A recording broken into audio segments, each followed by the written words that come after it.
अब प्रश्न नंबर 2 देखेंगे। यहाँ पर लिखेंगे, पहले क्या लिखेंगे, हिंदी में हल या इंग्लिश में सॉल्यूशन शॉर्ट में लिख देंगे और नंबर फिर कितना है, 2 नंबर दे देंगे। फिर दिया है, क्या दिया गया है, 2x² प्लस 7x और प्लस 3।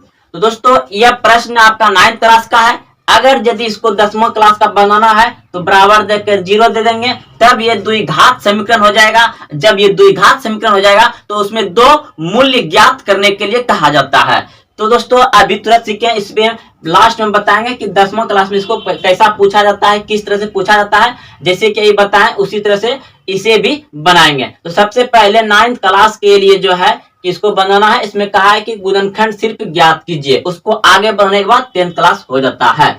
तो अब यहाँ पर क्या करेंगे, जैसे कि बताए थे कि इसको और इसको क्या करेंगे, गुणा करेंगे, यानी कि शुरू वाला और अंत वाले को गुणा करेंगे तो कितना हो जाएगा, 6 हो जाएगा, 6 हो जाएगा। अब ऐसा कौन सा संख्या लेंगे जो कि गुणा करने पर 6 आना चाहिए, गुणा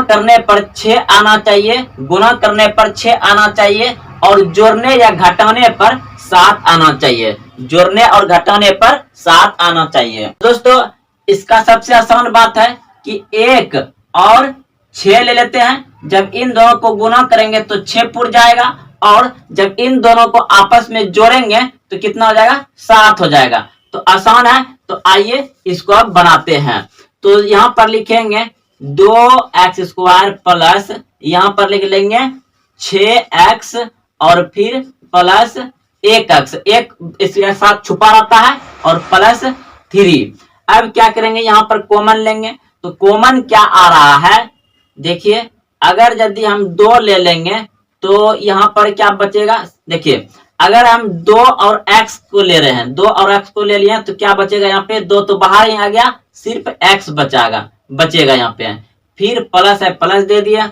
अब यहाँ पर 3 और x तो बाहर हो गया, इस तरह से बच जाएगा। अब देखिए गुना करके बाद चेक कर लीजिए, यहाँ पे 2 1 2 और x गुना x² हो गया, फिर प्लस है, प्लस दे दिया, फिर 3 2 6 और x इसके साथ गुना हो जाएगा, ठीक है। उसके बाद अब इन दोनों में से क्या लेंगे, तो प्लस 1 ले लेते हैं कॉमन। अब यहाँ पे क्या होगा, तब x प्लस 3, तो ये दोनों मिल गया। पहले इस दोनों को उतार लेते हैं, 2x प्लस 1 और फिर इन दोनों में से एक तो किसी को उतार लेंगे क्योंकि दोनों एक जैसा है और एक जैसा ही आता है हमेशा, तो x प्लस 3। तो दोस्तों ये आपका 9th क्लास का जो है कि आंसर आ गया, गुणनखंड आ गया 9th क्लास का। अब 10th क्लास में इसको कैसे पूछा जाता है, तो वहां आपको इसके बराबर जो है कि 0 लगा रहता है। जब 0 इसके साथ लगता है तो क्या हो जाता है, द्विघात समीकरण हो जाता है। और द्विघात समीकरण में मूल्य ज्ञात करने के लिए कहता है। मूल्य दोस्तों 3-4 तरह से ज्ञात किया जाता है, जिसमें से कि आपको मतलब ये गुणनखंड विधि के द्वारा हम लोग निकालना है, यानी कि गुणनखंड विधि से मूल्य ज्ञात कर रहे हैं, वहां निकालने का अलग अलग तरीका बताए गए हैं। तो दोस्तों जब आगे जाइएगा तब वहां पे समझ में तो जब आगे की क्लास यानी क्लास 10th में आप लोग आइएगा तब वहां पर अच्छे से सीखिएगा। लेकिन अभी ये बता दिए ताकि, क्योंकि इस तरह का क्लास 10th में भी गुणनखंड पूछा जाता है।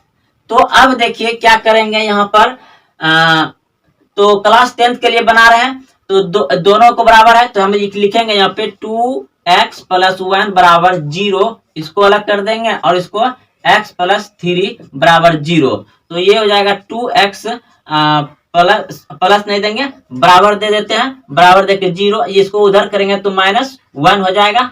और उसके बाद फिर 2x बराबर -1 और फिर x बराबर -1/2 हो जाएगा।